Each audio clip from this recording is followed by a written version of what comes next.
Aja mek nongkrong nang warung tambah main remi tambah sekat. Wah tambah gak oleh apa-apa. Pesan. Sore. Ya gak apa-apa pesan tapi sholat dhisik minta kepada Allah. Salatullah salamullah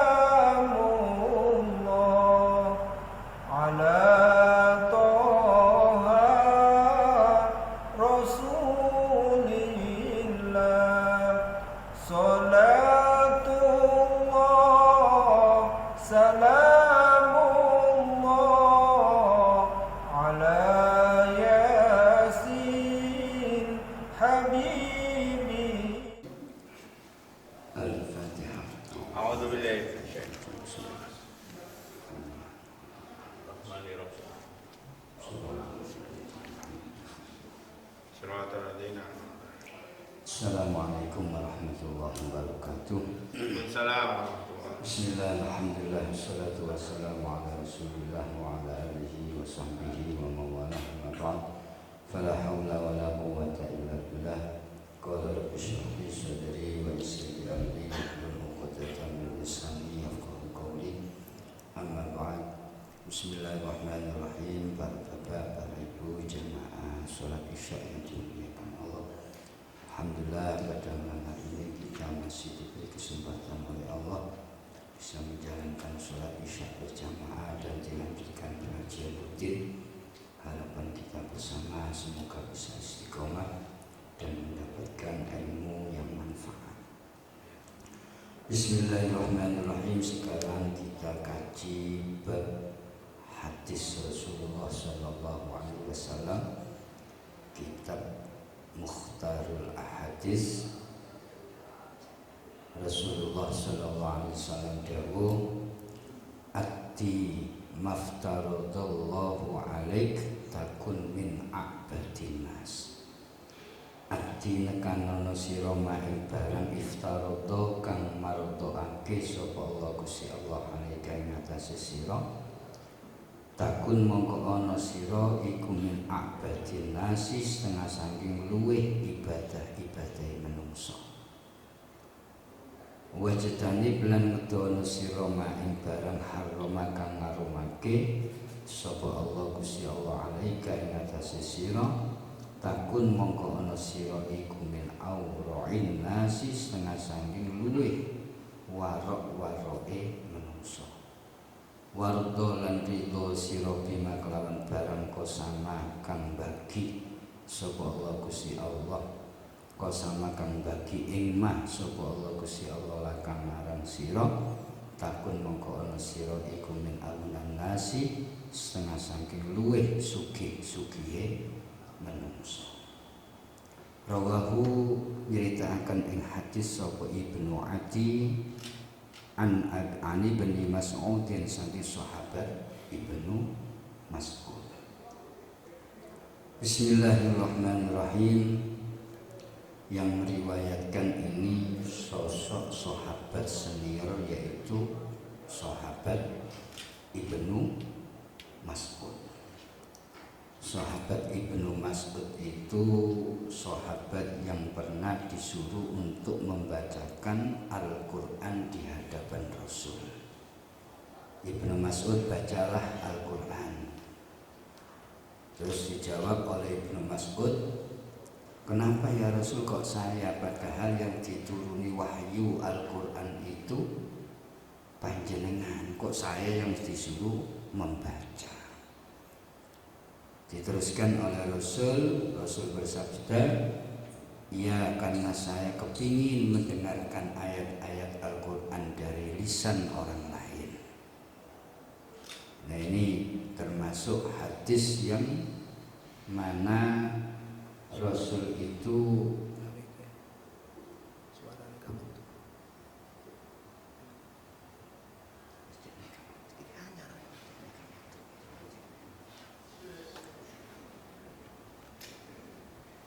biar Rasul itu apa tadi? mendengarkan dari orang lain. Dari lisan orang lain. Nah ini ini termasuk dalil bahwasanya ada bahasa semaan Al-Quran, istima'ul Quran atau tadarusul Quran. Jadi sama-sama mendengarkan, kita yang menyemak Al-Quran. Makanya yang Gusmi itu membuat yaitu jamiyah istima'ul Quran. Jadi walaupun nggak membaca tapi mendengarkan Al-Quran. Itu hadis Rasulullah bersama Ibnu Mas'ud radhiyallahu anhu. Jadi sahabat Ibnu Mas'ud itu banyak yang rawinya dari Ibnu Mas'ud. Memang orangnya itu sering sama Rasulullah. Dan suaranya juga begitu. Karena suaranya Ibnu Mas'ud juga sangat indah, enak kalau membaca Al-Quran. Orangnya itu pendek, tapi suaranya panjang. Diterangkan Ibnu Mas'ud itu satu dirok itu cuma sekian, jadi pendek, setengah meter, jadi cebol lah bahasa, jadi pendek. Tapi pakaiannya Ibnu Mas'ud itu necis, pakaiannya itu bagus, terus baunya wangi, ya, baunya itu wangi, pakaiannya bagus, baju jubahnya itu bagus, terus wangi sekali. Bukan artinya ini sombong, bukan. Sampai pernah ditanya Ibnu Mas'ud, dengan itu kok najis bajunya itu kok luar biasa, baunya juga harum. Itu ada apa? Iya, karena saya itu menghormati sendalnya Rasulullah. Jadi Ibnu Mas'ud itu biasanya yang membawa sendal Rasul. Jadi dibawa terus dipondong di dadanya. Jadi dipondong ini. Jadi sendalnya Rasul itu dihormati. Cara menghormati, pakaiannya itu bagus, terus harum, karena yang dibawa itu sendalnya Rasulullah. Itu Ibnu Mas'ud. Jadi sosok orang yang sangat menghargai Rasulullah, bukan karena kesombongan, tapi menghargai derajat Rasulullah. Itu Ibnu Mas'ud. Jadi pendek. Kalau bahasa orang sekarang itu cebol. Dan ini yang meriwayatkan hadis. Rasulullah Shallallahu Alaihi Wasallam bersabda, kula jenengan itu disuruh untuk mendatangi perkara yang diwajibkan oleh Allah. Amalan, 3 amalan ini cukup untuk kita menjadi orang yang sempurna. Pertama, amalan apa sih? Amalan mendatangi perkara yang difardukan, diwajibkan oleh Allah. Maka kata Rasul, takun min a'badin nas. Kalau kita itu selalu mengerjakan yang diwajibkan oleh Allah, maka dicap jadi orang yang ahli ibadah. Ya cukup barang wajib itu cukup. Subuh berjamaah yang bagus, zuhur, asar, maghrib, isya, wis gak usah di sunnah, gak usah qobliyah, ba'diyah, gak usah duha, gak usah tahajud, gak usah tasbih, wis cukup. Pokoknya menjalankan barang kewajiban tok itu sudah cukup dikatakan oleh Rasul orang yang ahli ibadah. Ya, pokoknya sembarangan nih fardune wis apik, wis cukup. Nah, hadis seperti ini artinya menjalankan perkara yang wajib, yang fardu dengan syarat rukunnya terpenuhi. Walaupun nggak sholat sunnah, nggak duha, nggak tahajud, nggak wirid, nggak zikir, gak baca Al-Quran, wis gak apa-apa, cukup jadi orang yang ahli ibadah. Wiritan yo males ya. Nek ana butuhe tok rada gak pati duwe dhuwit baru wiritan. Ya wis salat ae tapi salat yang wajib wis. Salat duha ya wis gak mesti. Nek sumpek tok salat duha. Jadi wiritan salatnya itu bukan karena apa-apa, tapi kula panjenengan itu cukup dikatakan orang yang ahli ibadah, orang yang menjalankan sholat fardu atau barang perkara-perkara fardu. Wayahe zakat ya zakat, wayahe puasa Ramadan ya poso, wayahe haji nek duwe dhuwit ya berangkat haji. Pokok cukup sing wajib-wajib itu cukup sudah. Tapi dengan syarat rukunnya dimengerti, difahami, dijalankan. Enggak syukur-syukur, makanya kita harus mempelajari ilmu syarat rukunnya ibadah. Boy kemang ibadah sholat, boy kemang zakat, boy haji. Ini berusaha kita mengkaji terus. Kadang kita itu wudu aja yang diharuskan wudu, kadang nggak paham wudu itu gimana, syarat rukunnya itu apaan nggak ngerti, sunah-sunahnya wudu nggak ngerti, takbiratul ihram itu yang baik gimana, hukumnya apa, belum mengerti. Pokoknya cukup barang yang fardhu tapi dimengerti, itu sudah cukup dikatakan orang yang ahli ibadah. Makanya nggak boleh lepas kita itu nggak ngaji. Jadi harus ngaji terus, ngaji bab fikih itu seakan-akan diremehkan kan fikih itu.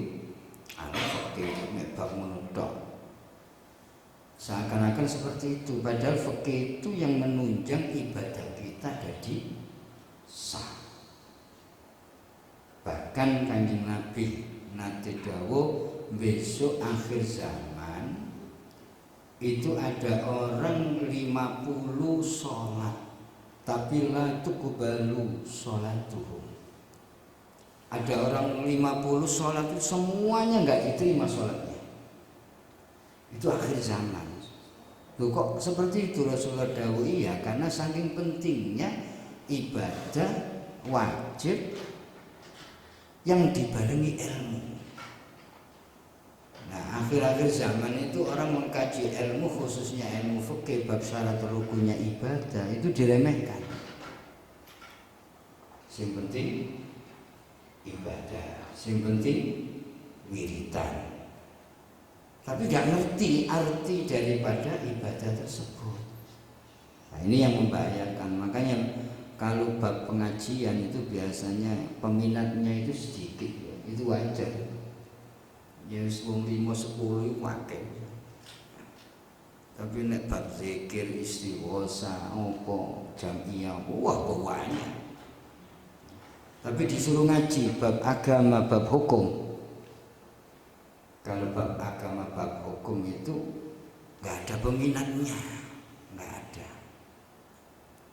Nah, ini saking pentingnya Rasulullah dawuh kita disuruh untuk menjalankan yang fardu aja.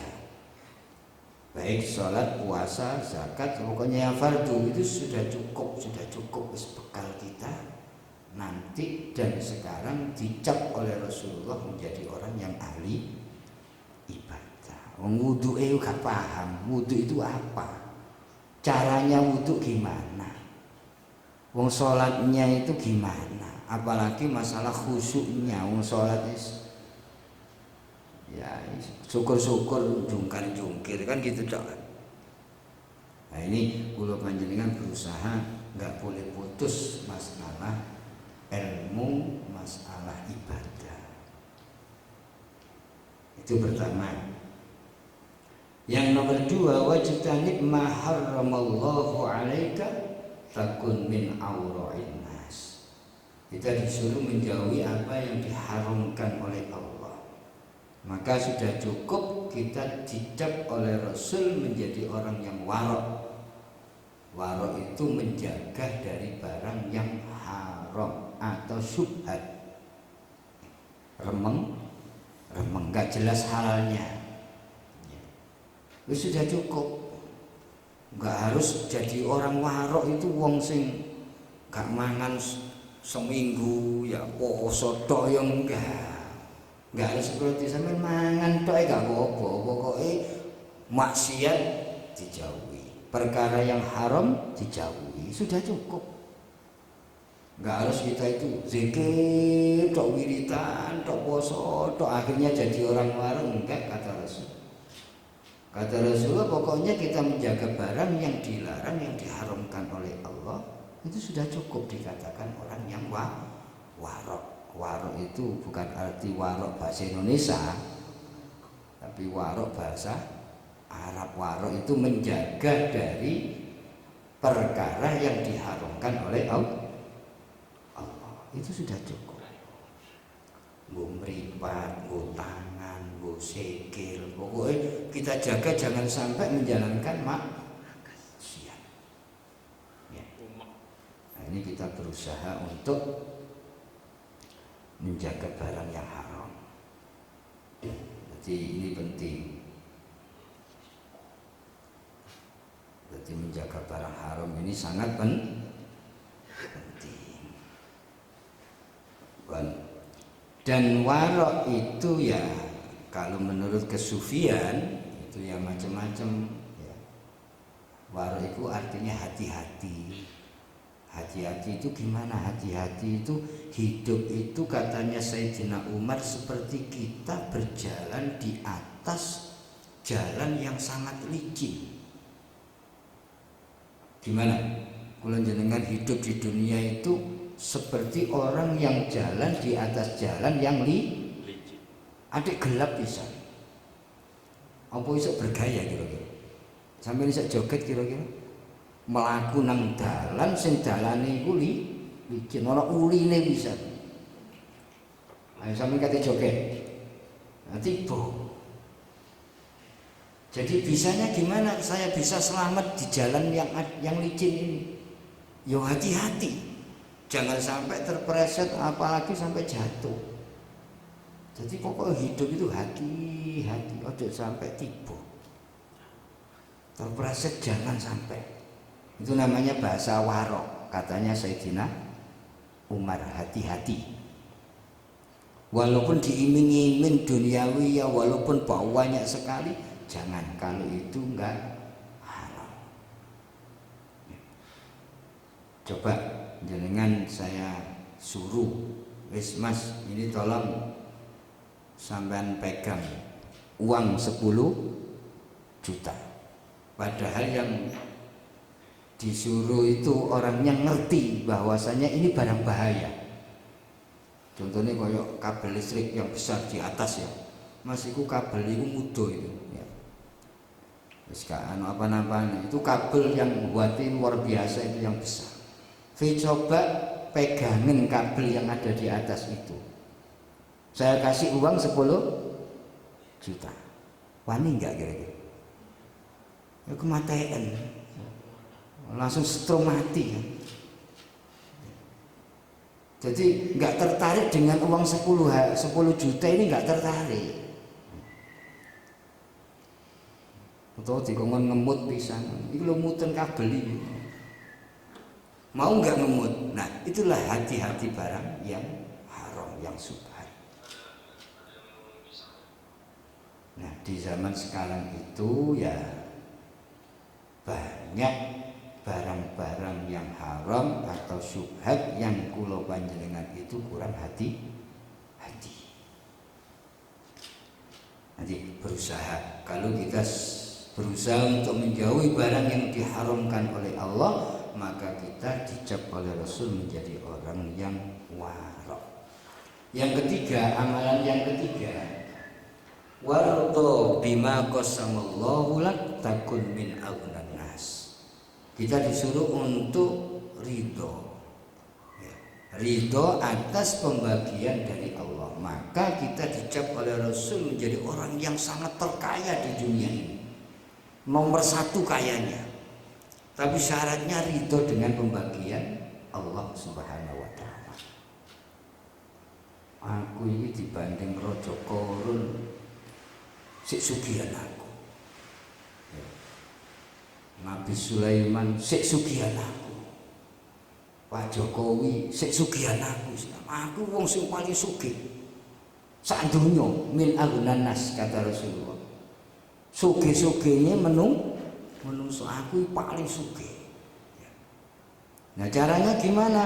Kula panjenengan iso dadi wong sing paling sugih. Caranya satu, yaitu menerima atas pembagian Allah. Jadi qanaah, nerima, syukur nang Gusti Allah. Pokoknya jangan mengeluh, jangan kepingin dikasihani orang, apalagi aku iki wong sing paling melarang. Wah, wong ini gak iso sugih terus. Pernah kula panjenengan ini di Valencia, aku nang Valencia itu orang yang terkaya. Pernah mengatakan seperti itu? Mengakui di hati, harus diakui. Aku sak Valencia, ojo sak Valencia, sak dunia paling sugih. Ya. Tapi bukan ngomong seperti itu, bukan artinya sombong. Biar syukur ini bisa terekspresikan dan menjadi menerima atas pembagiannya Allah. Saya ekspresikan, guys. Ini juga sangat penting. Jadi menerima pembagiannya Allah dan jangan merasa nggak punya. Aku pokoknya wong sing paling sugih dhewe. Harus seperti itu. Harus seperti itu. Padahal duit gak duwe padahal.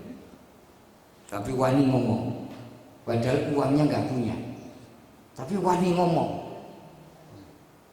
Kok iku kabeh sak Valencia iku ngisorku kabeh, aku sing paling sugih, padahal duit gak duwe. Tujuannya apa? Biar syukur, biar menerima. Nah ini yang harus kita jalankan. Yang ketiga, kata Rasulullah, maka kula panjenengan jadi orang yang terkaya. Tapi kadang-kadang itu seringkali kita itu merasa nggak punya apa-apa, ya. Nah itu akhirnya mengeluh, sering mengeluh dan tidak syukur kepada Allah Subhanahu wa taala. Jadi amalan 3 ini kelihatannya itu enteng, tapi berat ini.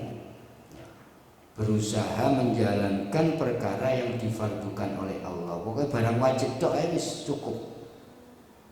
Barang wajib.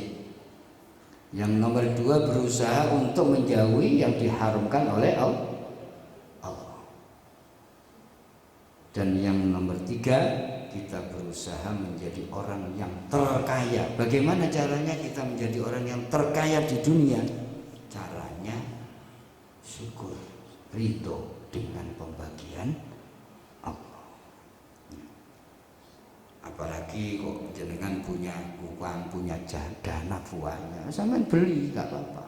Aku duwe duit 1 M, 2 M, mau tak tuku mobil sing mewah, tuku Alphard. Oh enggak apa-apa, kita ekspresikan. Oh berarti orang ini sombong? Enggak sombong. Tapi mensyukuri atas pembagiannya Allah Subhanahu wa taala.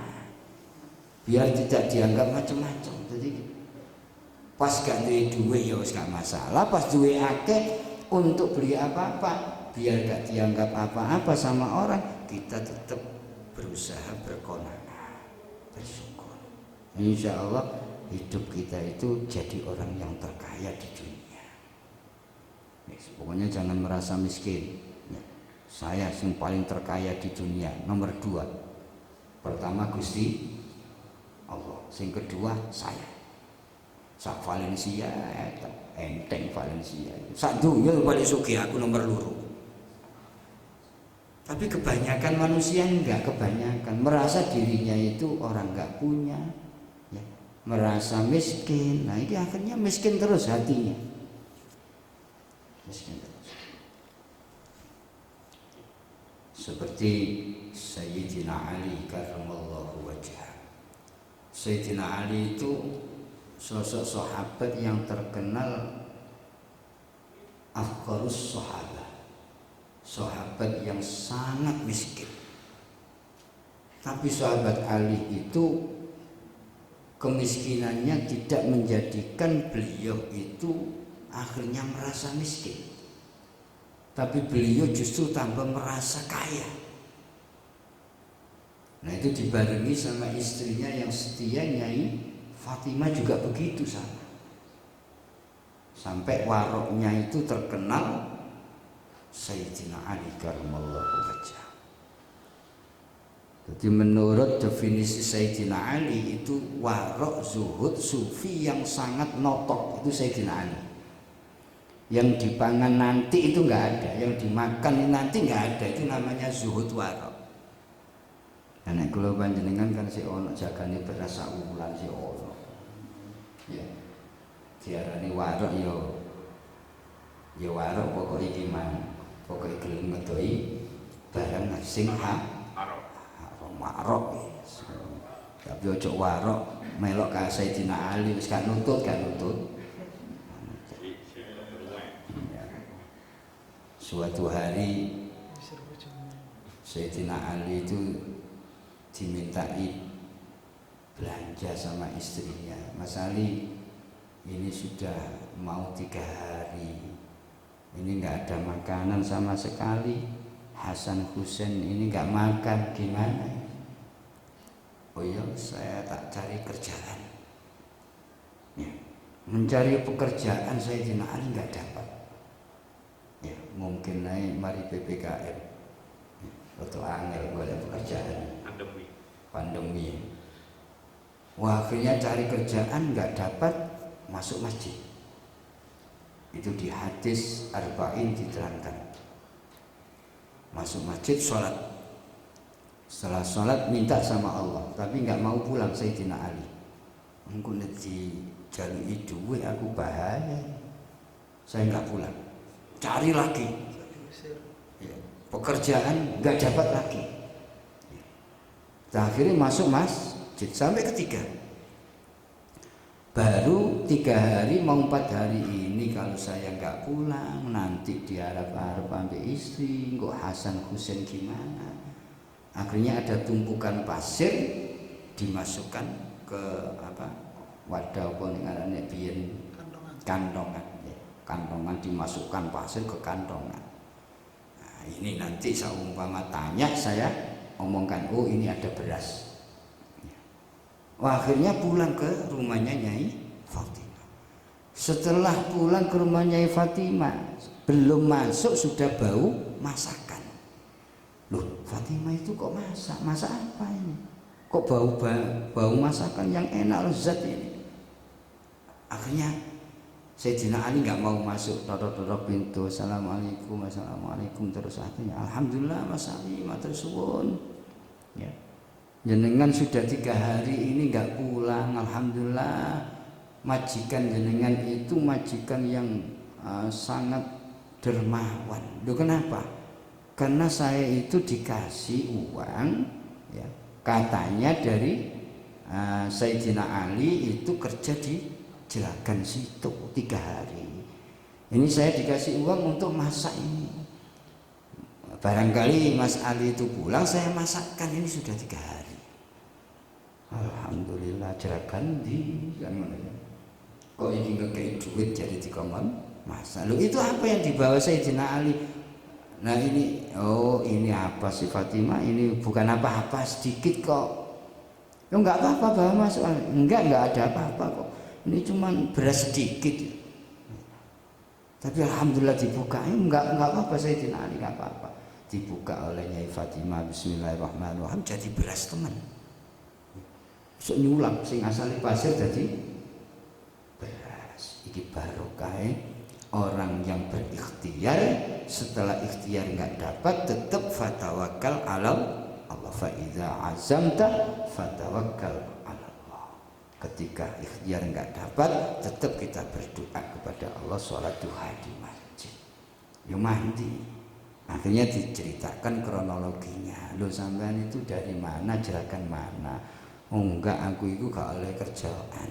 Fatimah. Cuman saya itu sholat duha, minta kepada Allah, memohon sama Allah. Wah, akhirnya matur kepada Rasulullah, gimana ini ya Rasul, uang yang dimasak ini bukan dibuat belanja ini gimana? Oh, itu malaikat yang mengirim kalian berdua barokah, yaitu kamu berikhtiar dan berdoa kepada Allah Subhanahu wa taala. Yo iki kena dikai contoh, tapi nek sampean lakoni yo mbok. Ya. Sampeyan ya gak apa-apa sampeyan lakoni apik ae, golek pekerjaan muter nang masjid. Aja mek nongkrong nang warung tambah main remi tambah sekang. Wah, tambah gak oleh apa-apa iki. PS-an. Wah, soro iki. Ya gak apa-apa PS-an, tapi ya salat dhisik minta kepada Allah. Kok gak dadi berat? Ya mbok. Jadi nali kan jadi beras. Ya bisa, kalau Allah menghendaki bisa saja. Gak ada yang sulit, itu gak ada. Yang penting kita itu mantap pada Allah Subhanahu wa taala. Kenapa? Karena berusaha untuk mencari barang halal, akhirnya diganti oleh Allah Subhanahu wa taala. Makanya ada hadis, man tarokal haram, apa itu? Barang siapa yang meninggalkan barang halal, maka akan diganti barang yang halal. Sayyidina Ali itu berusaha untuk mencari barang yang halal, menjauh dari barang yang haram, akhirnya diganti oleh Allah barang yang halal. Kalau panjenengan juga begitu, cari uang, cari rezeki, harus berusaha yang halal, jangan sampai didik-didik apa bos. Betul remeng lagi bahaya sesuai apa? Sing halal sing angel. Spanyol. Iku kan pedoman wong-wong kunci biyen. Golek barang sing halal ya angel omongane sing golek barang sing haram ae angel omongane sing halal. Iki pedoman yang salah itu, jangan diucapkan lagi, jangan. Golek barang sing haram angel jare sapa sing golek barang sing halal sing sulit gitu loh. Yang kita kejar yang halal, jangan sampai pedomannya itu tadi. Ini pedoman yang salah, engko omongan sapa iki ya.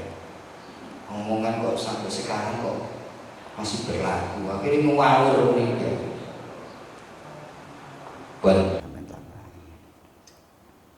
Yang kedua, berusaha barang haram dijauhi. Yang ketiga, jadi orang yang merasa ridho, yang qanaah dengan pembagiannya Allah. Akhirnya kita dicap orang yang kaya, orang yang kaya raya di muka bumi ini kan, bukan se-RT, bukan ya. Makanya seringkali kula omongaken, sampean sing duwe dhuwit ya sampean tuku omah akeh gak apa-apa, tuku mobil sing mewah gak apa-apa, untuk mengekspresikan syukur kita kepada Allah, bukan artinya sombong.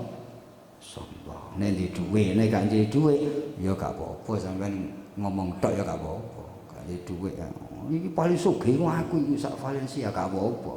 Nek iso sampean bengok-bengok nang njaba.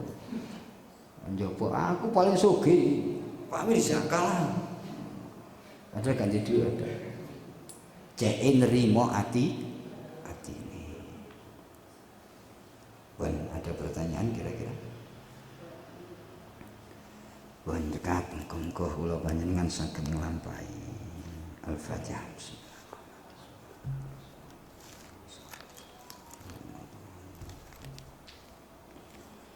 Bismillahirrahmanirrahim. Alhamdulillah, salatu wassalamu ala Rasulillah wa ala alihi wa sahbihi wa mawala, amma ba'd, fala haula wala quwwata illa billah. Sekarang melanjutkan kajian fikih, yaitu tentang sunnah-sunnah sebelum menjalankan ibadah, khususnya kemarin bab wudu, sekarang sunnah-sunnah sebelum sholat. Sebelum sholat disunahkan di sini yaitu azan dan iqamah. Azan dan iqamah. Azan itu arti lughat bahasa menurut lugat, menurut bahasa al-i'lam. Al-i'lam ya, memberitahu. Yang diberitahu apanya? Ada yang mengatakan kaul yang marjuh ya, ini enggak kuat, kaul yang enggak kuat, yang marjuh adalah al-i'lam, itu i'lam bil waqti, memberitahu bahwasanya mau masuk waktunya sholat. Tapi yang benar menurut syar'i al-i'lam bidukhulis sholat ya, bukan waktunya tapi dukhulis sholat. Beda kalau waktunya oh ini ngasih tahu waktunya sholat itu kan beda. Tapi kalau masuk sudah sholat, mau wis sholat, nah ini syar'i namanya. Menurut bahasa memang al-i'lam umum ya, pokoknya memberitahu waktu. Kalau di sholat berarti waktunya sholat. Tapi asli syar'an menurut syariat al-i'lam bidukhulis sholat, memberitahu bahwasanya sholat sudah masuk. Jadi nggak boleh kita azan sebelum sholat. Ini azan untuk sholat dulu ya, azan untuk sholat. Nanti ada azan-azan yang macam-macam untuk ini itu macam-macam, nanti itu penjelasannya.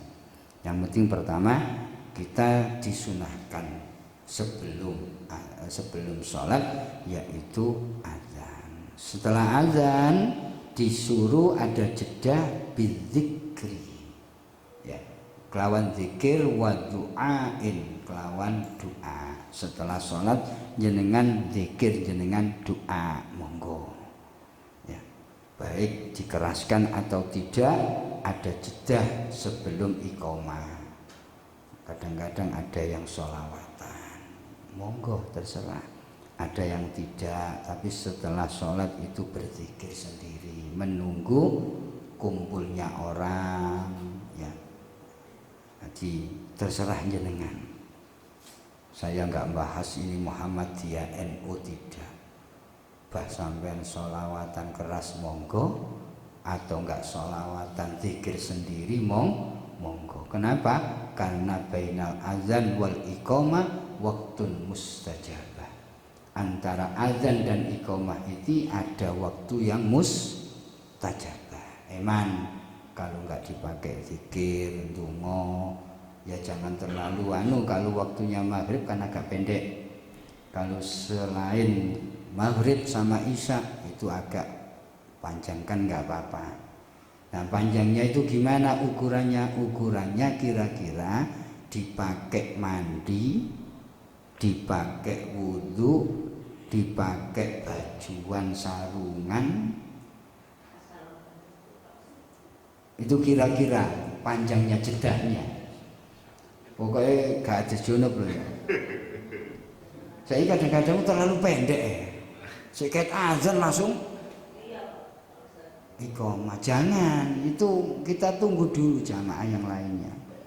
Malah tak tunggu ya wong mek telu ae. Ya jangan biar wis mek telu bae apa sampean husnuzon ae. Liyane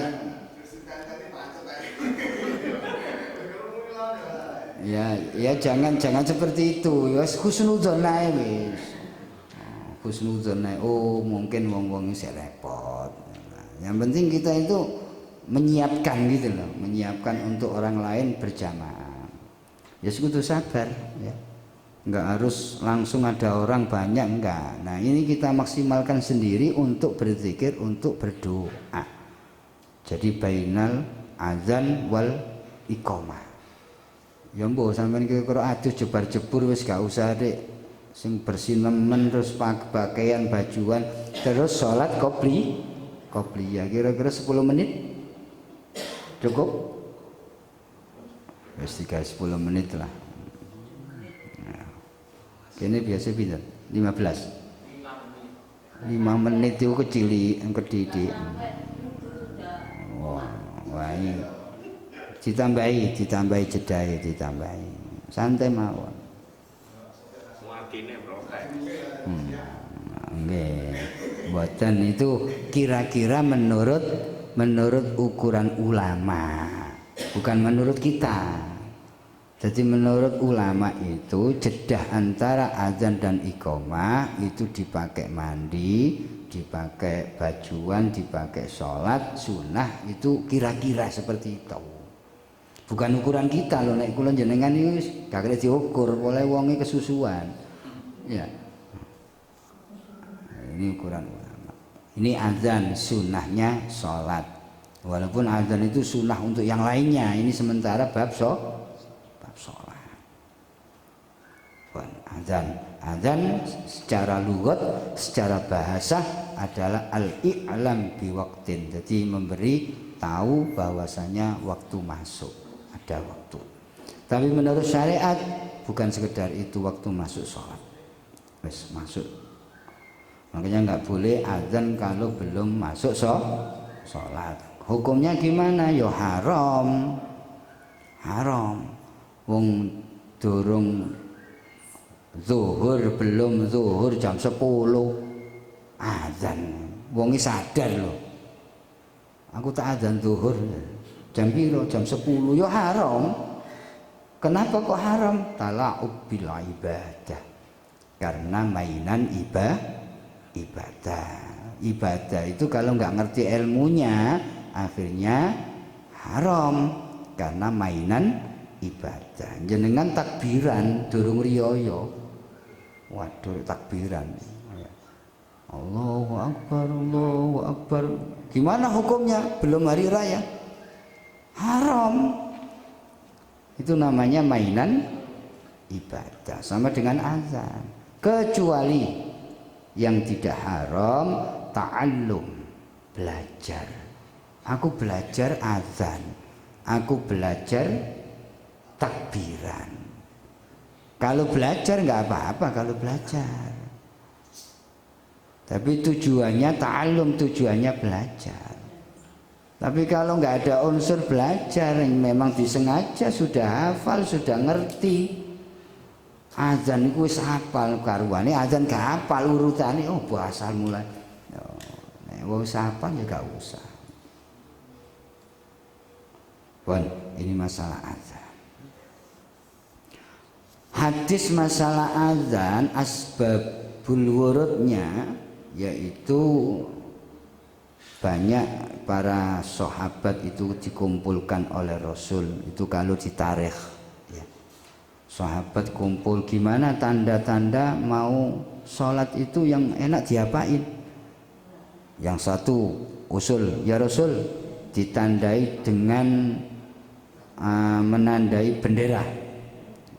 Bendera ditaruh di gunung, berarti ini tanda sholat mau masuk. Gak setuju, wah soro ini bendino ndekek bendera nang gunung ya, soro gak setuju. Yang satunya gimana? Oh menyalakan api, buat api unggun bobo ya, wah nggak setuju. Ya. Terus ada lagi apa? Membikin kloneng, ditutuk ya.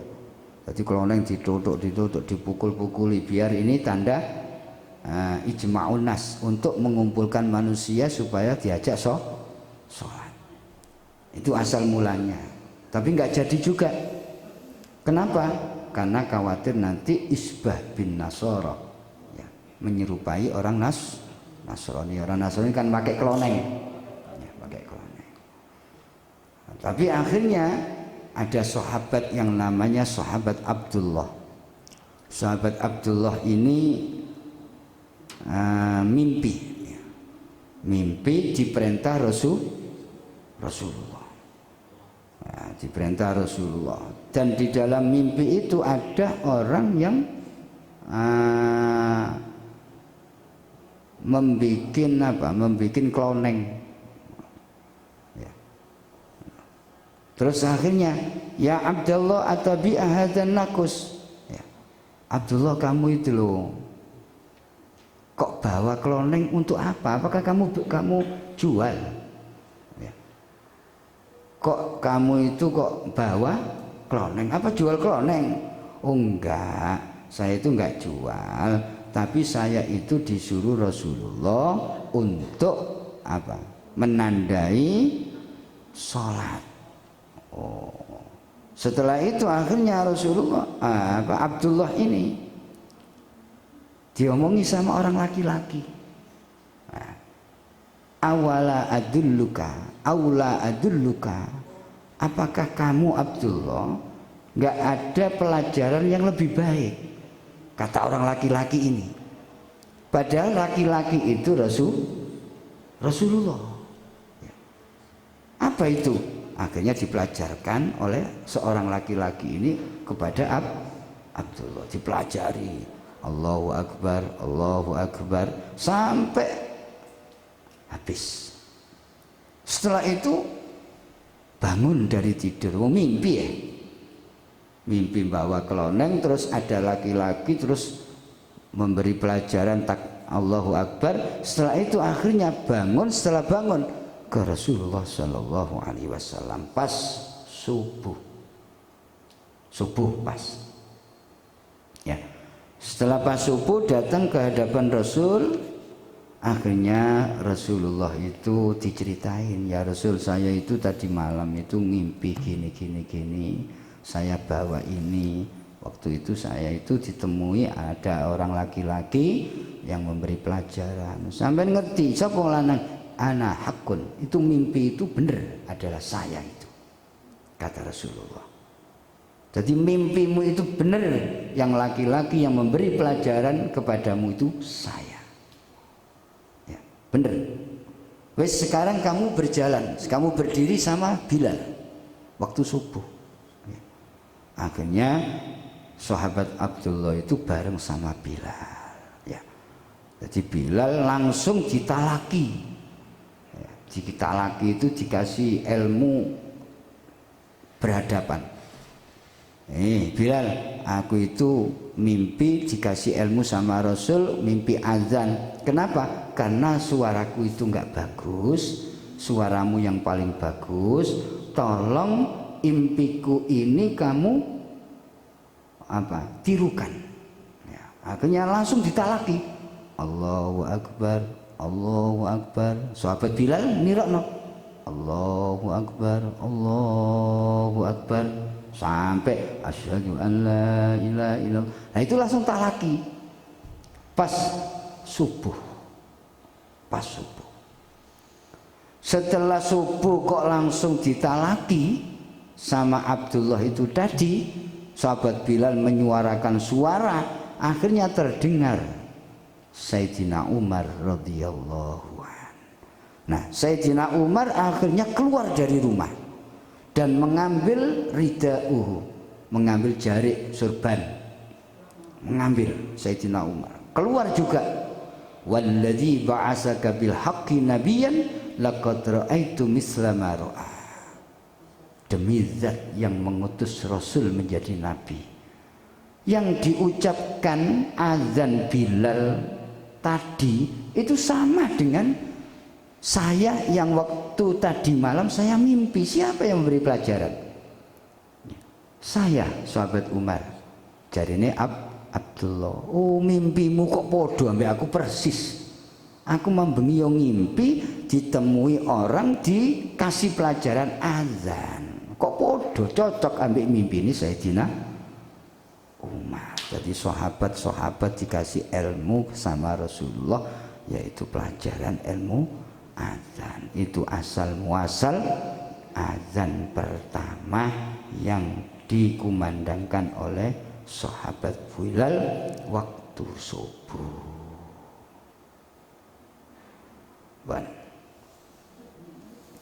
Dan sahabat Bilal itu adalah awwalu muadzinin fil Islam.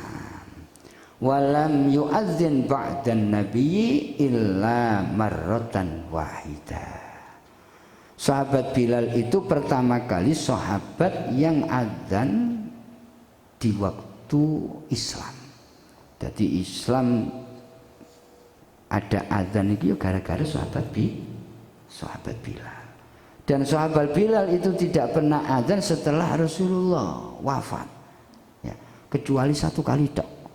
Setelah Rasulullah wafat, sahabat Bilal itu tidak pernah adzan sama sekali karena mengingat Rasul terus.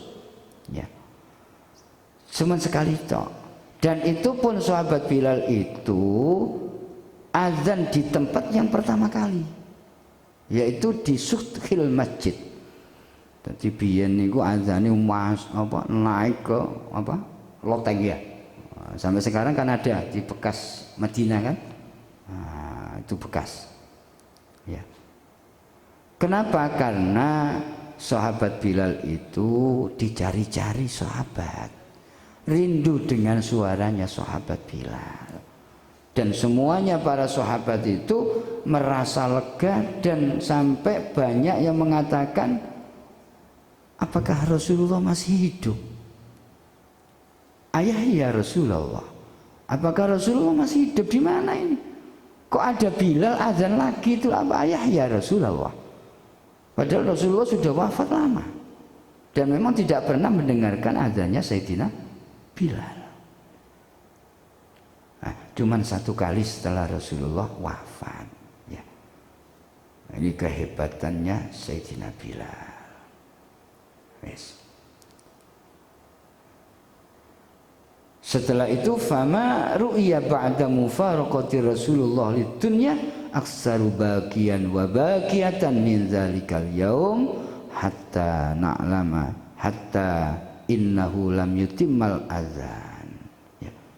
Setelah itu saya tidak pernah melihat di dunia, kata Sayyidina Bilal, ya.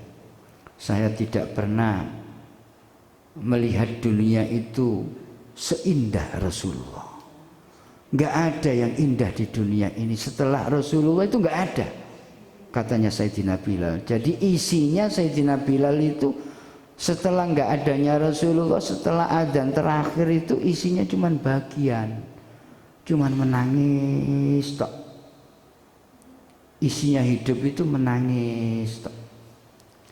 Itu Sayyidina Bilal, saking kangennya sama Rasulullah.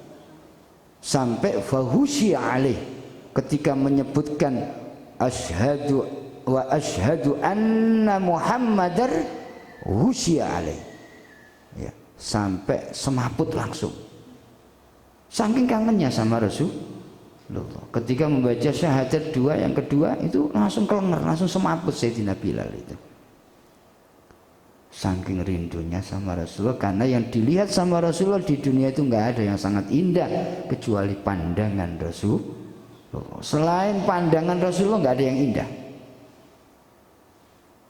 Itu cintanya sahabat seperti itu. Kula panjenengan iki ya kudu, ya kudu kepingin duwe kepinginan ketemu Rasulullah walaupun fil manam, walaupun dalam keadaan mimpi. Ya, fil yaqodoh saumpama nggak bisa. Beda kalau wali-wali ketemu dalam keadaan bangun sadar, itu banyak para wali. Nah, kalau panjenengan ya iso ae nek dikersakno ya. Karena Rasulullah itu bisa saja. Ya. Tapi paling tidak kalau panjenengan rindu, ya kepingin mimpi ketemu Rasul. Dan akhirnya setelah itu disyariatkan, ya, disyariatkan pertama yaitu hijrah Rasulullah pertama. Wakilah ada yang mengatakan hijrah Rasulullah ke Madinah kedua.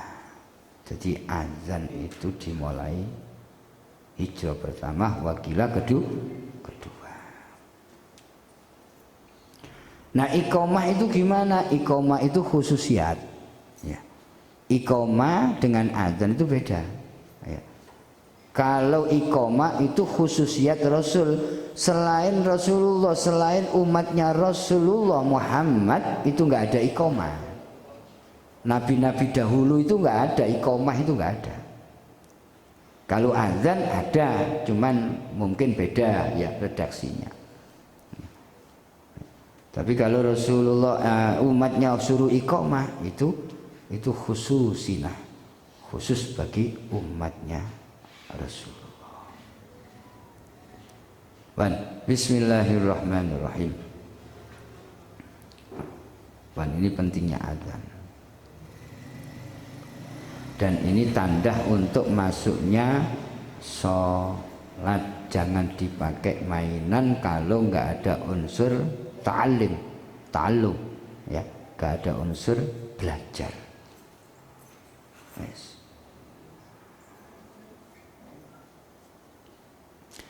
Terus sunahnya gimana? Sunahnya berdiri. Sunahnya azan, iqamah itu al-qiyam, berdiri. Berdirinya itu juga di atas yang tempatnya tinggi juga. Itu biyen tapi ya biyen.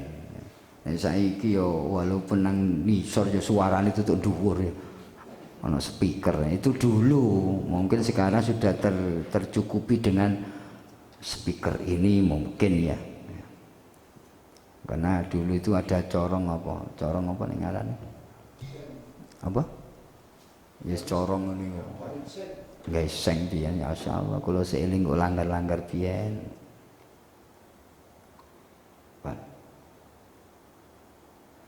Bismillahirrahmanirrahim. Yang kedua, sunahnya azan tawajjuh lil kiblah, menghadap kiblat. Jadi berdiri tegak baru mengumandangkan azan. Ojo lungguh sampai azan niku akeh ngene wong males ngono. Qomat ya ngono durung ngadeg wis qomat. Allah Akbar apa kesawusu ngono. Ngadeg kok dhisik baru kok qomat. Azan juga begitu. Dan ketika membaca hayya 'alas shalah itu leher dan kepalanya itu menghadap ke kanan. Jadi hayya 'alas shalah balik maneh. Itu sunah. Ojo dikedulinan hayya 'alas shalah keduli. Jadi itu hayya 'alas shalah itu ke kanan, lehernya maksudnya. Nah, nek leher otomatis kepalanya katut kan? Yang dimaksud di sini itu bukan kepala tok, tapi leher, unuk lehernya. Hayya 'alas shalah. Terus ketika dihadapkan ke kiri, hayya 'alal falah. Ya. Itu muadzin. Yang lagi sunahnya ya harus adil, sing suaranya yang bagus. Kalau bisa yang sudah balik, jangan perempuan tapi haram iso. Ono azan wedok gak oleh. Ya. Nggak nongko akeh sing teko sapa suarane kira ngono. Penasaran, suarane kok enak men. Ada 3 nyanyian bisa. Nah, lagune adik lagu embo. Lagu India. Nah, itu yang paling baik ya orang yang sudah balik. Kalau anak kecil ya nggak apa-apa, boleh ya, tapi makruh. Kalau orang fasik gimana? Boleh, tapi makruh. Makanya sing adil, wong azan nggak sembarangan loh. Fasik kabeh ya mbuh wis. Wonge kudu adil. Ya. Aja sembarangan wong azan niku. Wonge adil gak fasik ya. Terus sing balik aja arek anak-anak kedulinan. Nah iso sing sehat mripate. Sing sehat. Ya. Terus punya wudu, jangan muhdis, walaupun muhdis boleh. Orang yang hadas gak duwe wudu azan ya gak apa-apa tapi sunahnya wudu. Ya, makruh. Nah nek wong junub makruh. Oleh tapi makruh, tapi azannya di jero masjid. Ya, jero masjid kan gak oleh. Wong junub wis. Kok iso wong junub kok iso azan ya apa enjene tukang azan ya. Wong akhire mlayu ya Allah, durung adus aku lali. Nek lali ya gak ana hukum lali kok. Lho makruhne junub gimana? Asyaddu makruhan. Luwe nemen makruhe. Nek wong gak duwe wudu ya makruh biasa. Tapi wong junub asyaddu makruhan, luwih nemen ya. Apalagi iqomah. Iqomah itu tambah lebih mendekati sholat, mau menghadap Allah. Itu orangnya tambah kudu sing nemen khusuke. Ya duwe wudu, ya wis suarane enak, terus adil, nek iso ya wis pokoke wong sing khusuk lah. Jadi luwih nemen dibanding azan nek iqomah. Karena apa? Likurbiha, karena mendekati ibadah tapi kadang-kadang enggak, syukur-syukur iqomah itu. Nek azane kok yo sing iqomah sak tepake. Diwalik biasa kan gitu kan? Dibalik kenyataannya gitu kan. Pokoknya syukur-syukur teko kono mlayu ngono ae. Mbok enak mbok nyeret-nyeret gak terus. Ya. Nah, ini penting ya. Ini penting bab azan kaitannya sepele tapi harus ngerti ilmunya ya. Ngerti ilmunya. Nah, sunahnya gimana? Sunahnya kalau azan ya sunahnya di masjid ya. Atau selain masjid ya nggak apa-apa ya.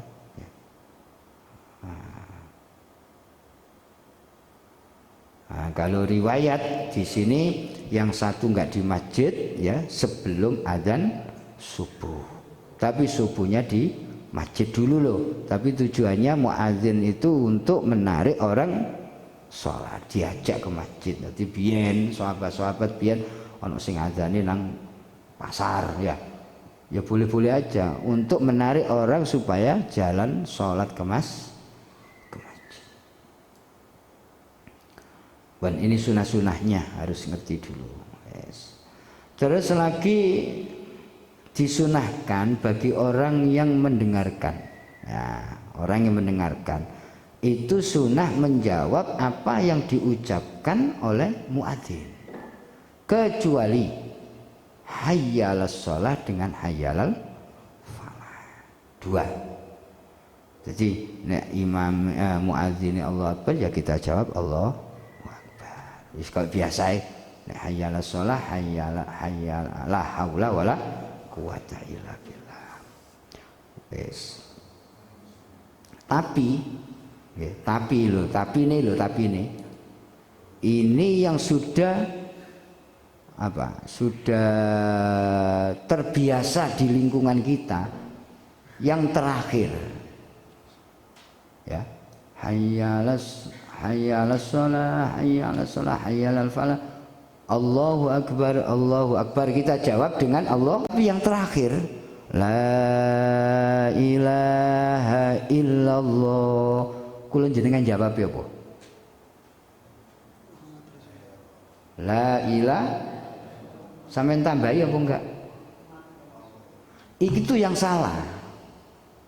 Padahal sunnahnya itu ucapan muadzin jawab sama kecuali hayyalas shalah hayyalal falah. Tapi kalau la ilaha illallah kenapa kok ditambahi sendiri? Mesti nek muadzin ngucapno terakhir la ilaha illallah la ilaha illallah. Mesti ini ngono tok kan? Atau ditambahi sholawat. Jangan digabung la ilaha illallah Muhammadur Rasul. Siapa yang nyuruh itu? Itu enggak ada bahasa kita, dalilnya enggak ada. Itu umum itu nanti. Menurut Syekhina guru kula Yai Mat biyen iku padha ambek wong mangan es campur dikei kecap. Es campur dikei kecap gak enak. Ya oleh ae tapi gak enak. Wis campur tuh dikancing kayak kecap. Jadi gimana? Kata Romo Yai kasih sholawat ya la ilaha illallah muadzinnya kita jawab la ilaha illallah Allahumma sholli ala sayyidina. Mulai besok dirubah ini fatal ketokane remeh Barang tuntunane lo kata Rasul yang memberi pelajaran sama sahabat termasuk sahabat Umar dijawab ya. Kecuali hayyal shalah hayyal falah. Nah, kenapa kok la ilaha illallah kok ditambahi dewe? Ya mestine la ilaha illallah wis. Kenapa kok ditambahi Muhammadur Rasulullah? Nah, ini harus kita pelajari. Ya. Kasih sholawat. Pun ini banyak sih makai. Sik kuadas ya, nggih. Masalah azan tok kuatan. Pun muga-muga diparingi saged nerusaken ya Kamis besok bab azan nggih. Muga saged manfaat. Bismillahirrahmanirrahim. Rabbi fa'na bima 'allamtana wa 'allimna ma yanfa'una wa dzakkirna ma nasina warzuqna ilma yanfa'una. Rabbana atina fid dunya hasanatan wa fil akhirati hasanatan wa qina adzabannar. Sallallahu alaihi wasallam Muhammad alhamdulillahi rabbil alamin. Assalamualaikum warahmatullahi wabarakatuh.